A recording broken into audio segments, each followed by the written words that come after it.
Well, Ukraine's European allies say they're willing to step up efforts to help the nation fight Russia's invasion in the face of a pause to military aid by the United States. But what does this pause mean for Ukraine's own military capacity? Well, for more on this, I'm joined by Dr. Chris Morris, a teaching fellow in air and space power at the University of Portsmouth. Chris, good to have you with us this evening. Now, militarily, how will this aid pause affect Ukraine's defense and efforts to launch attacks inside Russian territory? We're talking about an almost immediate effect here. Now, the Ukrainian military is already running on just-in-time logistics and, frankly, sheer spite. And having this big hit from America, them hitting the pause button, it's not going to be good. We're talking over $1 billion in weapon systems, basically in bureaucratic limbo now, sitting in Poland. Russia is going to be experiencing that rare hope at the moment, because without US munitions pouring in, Ukraine is going to be really scrambling to stretch its dwindling stockpiles, and it's going to have to resort to that old strategy of simply using less ammunition. Now, this is certainly not the time for that, and it's very unfortunate.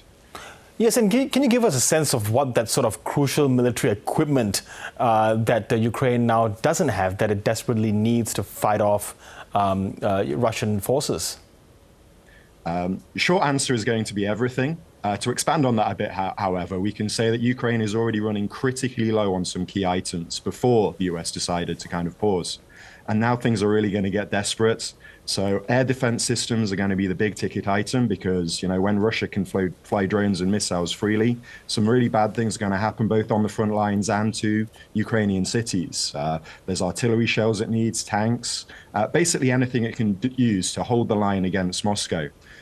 Now, Europe has promised to kind of step up in some of these areas, but like Ukraine kind of needs this stuff yesterday.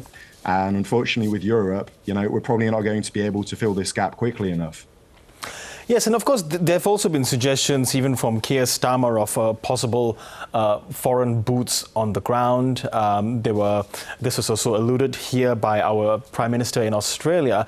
Is that prospect now closer than ever before, even if it may or may not happen?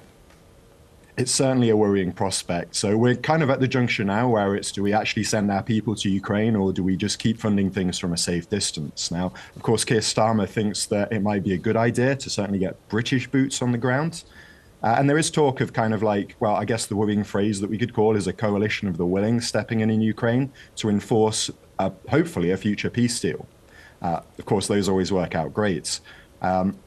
Now, UK has kind of just come out of 20 years of wars that it struggled to get out of. France is still kind of pretending it's a military superpower. And Germany is, you know, having a bit of an identity crisis, weighing in on spending money on defense. Now, of course, the US is kind of sitting back and, you know, it's probably in quite a nice position, given that this is going to mean that Europe is going to be stepping up on security. Whether it can do it in time, however, is quite another matter. Yes, and on Ukraine's own defenses of its borders that it still maintains, do you expect now Russia to be sort of planning in the immediate future to perhaps do what it's done in regions that they've effectively annexed? Now, yes, of course, if there's one thing that we can count on, peace settlement or no peace settlement, it's going to be, you know, the Russian mischief is going to continue. Now, if there is a peace settlement, then it would be very foolish to consider at the end of the matter. And, you know, if Europe does move in, or if America does, again, we don't know how long this pause or this disinvolvement of America is going to last. If they do try and return, then again, this peace settlement, or it's probably not going to last very long and it's not going to be very stable. So again, that's going to be another key consideration when Europeans think about stepping up.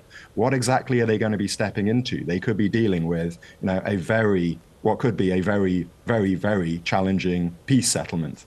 So it's a really interesting situation that we're going to see in the near future. And how does this sort of, you know, this latest fiasco then reflect on on the future of NATO, what it might do, given that the US is the biggest of the alliance's military spenders? It's a very interesting moment, and we're seeing a sharp division between, on the one hand, America, that wants to effectively just bring this situation to the bargaining table as quickly as possible, and then Ukraine and Europe, who really want that objective of a lasting peace in Europe. Now, whether or not a lasting peace is actually achievable, now that's difficult to say. I would be hesitant to say that, you know, with Russia as a partner, we're ever going to see that. But there is that very sharp division. And yeah, increasingly, we're going to have to see Europe start, carrying a bit more of its own weight if it wants to see the settlement in Ukraine. Yeah, but America's objective at the moment is just to end this war fast. And, that means making compromises in terms of a bargaining position with Russia. Yes, and do you think at some point that Ukraine, having lost the territory that it already has, it's going to be a heck of an effort to even try to win it back from Russian forces? Do you expect then that this war might just be kind of going on for quite some time? Because we know that Volodymyr Zelensky is a leader of a nation. He does not want to be seen as a president that has effectively allowed Russia to claim large tracts of Ukrainian territory. Now, there were junctures in this war when things were looking very positive, when we talked about the idea of reclaiming the Russian territory that's been captured since 2014. Now, increasingly, that's looking less likely. In fact, I would say that the only situation in which we see that Ukrainian territory fully liberated, well, it would require the material collapse of Russia as effectively a going concern. Now, on the one hand, at the moment, that seems like a far-off possibility. Russia is continuing to push forward on the battlefield, and, their military is now bigger than it was at the outset of hostilities. On the other hand, we've been seeing Russia kind of slowly collapse since like 1989. So really, it could just be a waiting game. But in terms of liberating that territory through a peace settlement, through negotiation, or at any time in the next couple of decades, then I would say that's a very far-off prospect. Okay, Chris Morrow, really good to get your analysis on this. Thank you so much. Thank you so much.